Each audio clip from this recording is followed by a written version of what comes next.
तू एक बारी अपने दीदार दे। उन्हां एक तांग है कि मन तन निर्मल करत क्यारो, हर सिंचै सुधा संजोर।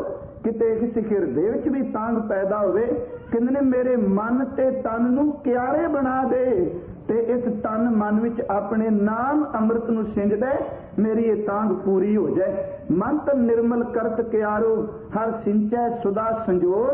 इया रस में मगन होत कृपा ते, महा बिख्याते तोर। आयो शरण दीन दुख भंजन, चितवा तुमरी ओर। अपै पद दान सिमरन स्वामी को, प्रभ नानक बंधन शोर। मेरी एक आस है, ये पूरी करो। साहिब धन गुरु ग्रंथ साहिब सच्चे पातशाह महाराज कहंदे एक तांग मनुख बना के बैठे। खैर इस विषय वल आवा, आशा की वार कदों तो कीर्तन आरंभ होया। दूसरा सवाल है कि जेड़े गुरु रामदास जी दे संत असी पढ़ने हैं, ये कदों तो शुरू होए। तीसरा सवाल है, ये आशा दी वार है या आशा की वार है। चौथा सवाल है कि जेड़े अज दे विषय नाल संबंधित है कि असी पढ़ने टूंडे अस राजे की धुनी, एक ही चीज है। आओ धन गुरु ग्रंथ साहिब की छत्र छाया हेठ आपां बचने।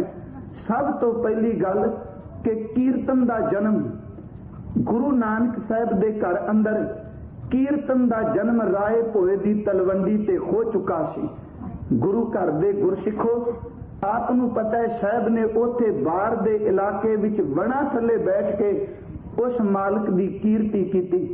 भाई साहब भाई मरदाना साथी मिले ते सत्कारयोग भाई साहब भाई मरदाना जी गुरु नानक साहब तो उम्र करके 10 साल वड्डे। इत्थे भाई मनी सिंह दे बचना मुताबक इको शब्द क्या सी, मरदानिया बस रब ने तेनू गला ते राग विद्या दिती है, तू किते राग विच मिला के शब्द नू पढ़े ते सजना दर दर दी मुथाजी मुक जाएगी। चेते रखी बंदे दी आस विच नजर रखेगा ते अंदर औगण पैदा होणगे, जे रब ते अपनी नजर टिकाएगा अंदर संतोख पैदा होवेगा। मरदाने नू रबाब दिती, कीर्तन होया। फिर देखो कीर्तनीय दा असूल की बनिया।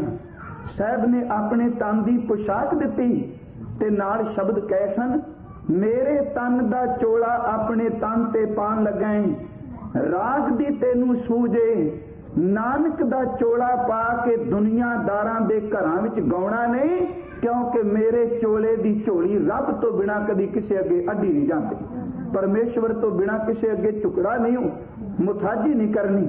साहब धन गुरु नानक साहब जी ने कृपा की ते भाई गुरदास ने एक बचन किया, कहंदे ने कीर्तन दी आरंभता हजूर दे वेले होई, आशा दीवार दा कीर्तन भी, आशा की वार दा कीर्तन भी गुरु नानक साहब जी दे वेले प्रारंभ होया। भाई गुरदास ने शब्द वरते ने, जदों असीं पढ़ने हैं ना कि हजूर दे बचन के गंग बनारस हिंदुआ मुसलमाना मक्का काबा, कला गुरु नानक साहब दे घर कीर्तन नहीं। भाई गुरदास कहंदे ने जिन्ना राह तो बाबा लंघ गया, पिछे बैठे सिख भी बाबे दी बाणी दा कीर्तन कर लगे। हजूर दे बचन ने गंग बनारस हिंदुआ मुसलमाना मक्का काबा, हुण घर कर बाबा गाविए वजन ताल, मरदंगर बाबा, इहदा मतलब घर घर विच कीर्तन हुंदा है।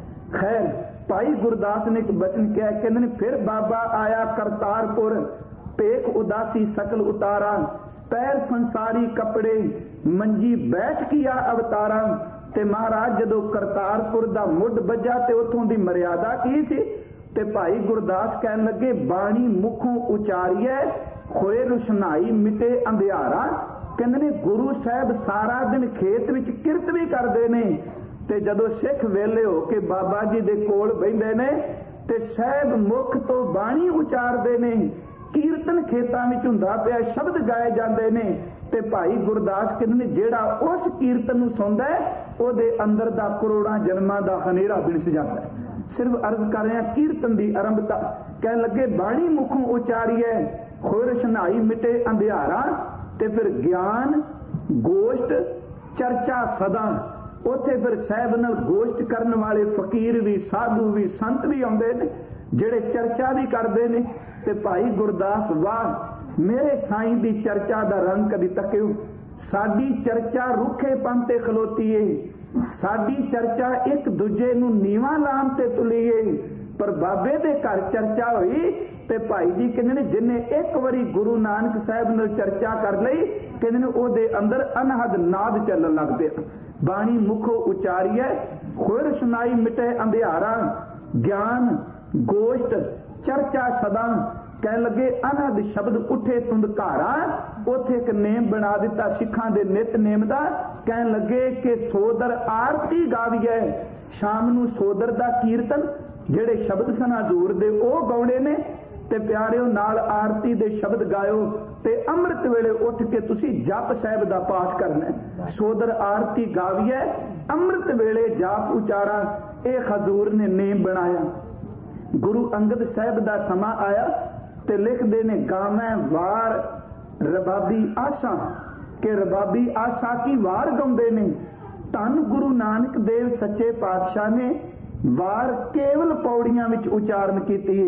गुरमुखो अर्ज करांगा कि गुरु ग्रंथ साहिब विच 22 वारां ने। अज जदों दर्शन कीते वाह दाता इन्ना अमोल खजाना है, कोई वार ऐसी नहीं मिली जिदा सरलेख होवे ए दी वार है। सारियां थावां ते की वार आए, 22 दियां 22 वारां पढ़ियो। श्री राग की वार, गौड़ी की वार, बसंत की वार, रामकली की वार, मारू की वार, आपा सुई की वार। हजूर ने किते भी 22 वारां विच यह शब्द नहीं वरतिया ए श्री राग दी वार है, ये गौड़ी दी वार है। सारियां थावां ते मेरे सच्चे पातशाह ने शब्द वरतिया की वार। हुण आपां देखना भी जो गुरु ग्रंथ साहिब विच शब्द लिखे ने, हालांकि तत्करे विच शब्द आशा की वार है, पर जिथों बाणी ये आरंभ हुंदी पई है उथे साहिब ने सरलेखे दा आशा की वार नहीं दिता, तत्करे विच है। हजूर ने कृपा करके पौड़ियां उचारण कीतियां, 24 पौड़ियां ने आशा की वार दियां। धन गुरु नानक साहिब जी दे वेले ये जिहड़ी वार सी इहनूं रबाबी गायन करदे सन, ते वार जिहड़ा ये संस्कृत दे पद शब्द वार्तक तो ये निकलिया होया, वार्ता तो निकले। भाई वीर सिंह दा अर्थ करते ने कि शब्द खबर कौतक जा हालात दसने। साहब कहते ने जिहड़ी वार है अक्सर आम तौर ते जदों किते सूरमे बैठे हुंदे सन ते उन्हां दा खून गरमाउण दे लई ते जां फिर भावुकता जज्बात पैदा करके दुश्मन नाल टक्कर लैण लई उचारण कीती जांदी सी।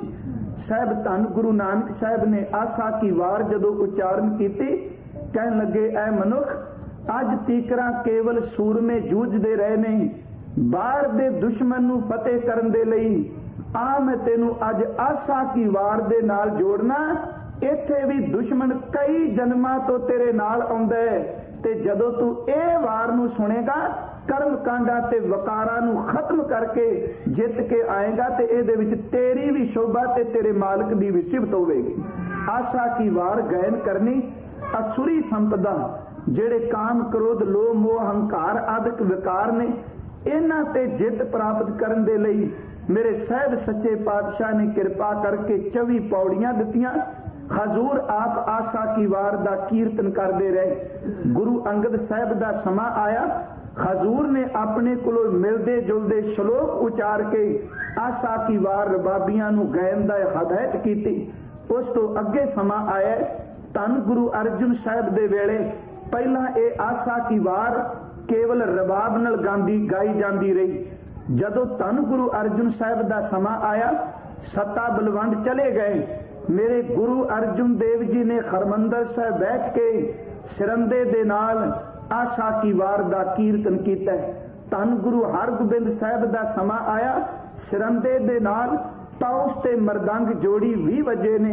साहिब गुरु कलगी वाले दा समा आया ते कदी तकियो मेरे साहिब ने अमृत वेले आशा की वार दा समा दुश्मनां दे घेरे विच भी कदी नहीं देखो जाया।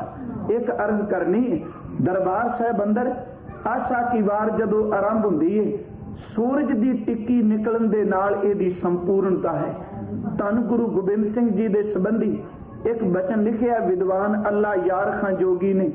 वो कहंदा जदों हजूर सरसा दे किनारे आए ते उस वक्त 4 चफेरे दुश्मन रात दा पिछों तुरिया सी ते आशा की वार दा समा हो गया। अमृत वेले सरसा दे किनारे ਤੇ ਹਜ਼ੂਰ ਨੇ ਕਿਰਪਾ ਕਰਕੇ ਉੱਥੇ ਜਥੇ ਨੂੰ ਸਿੱਖਾਂ ਨੂੰ ਰੁਕਣ ਦਾ ਹੁਕਮ ਕੀਤਾ।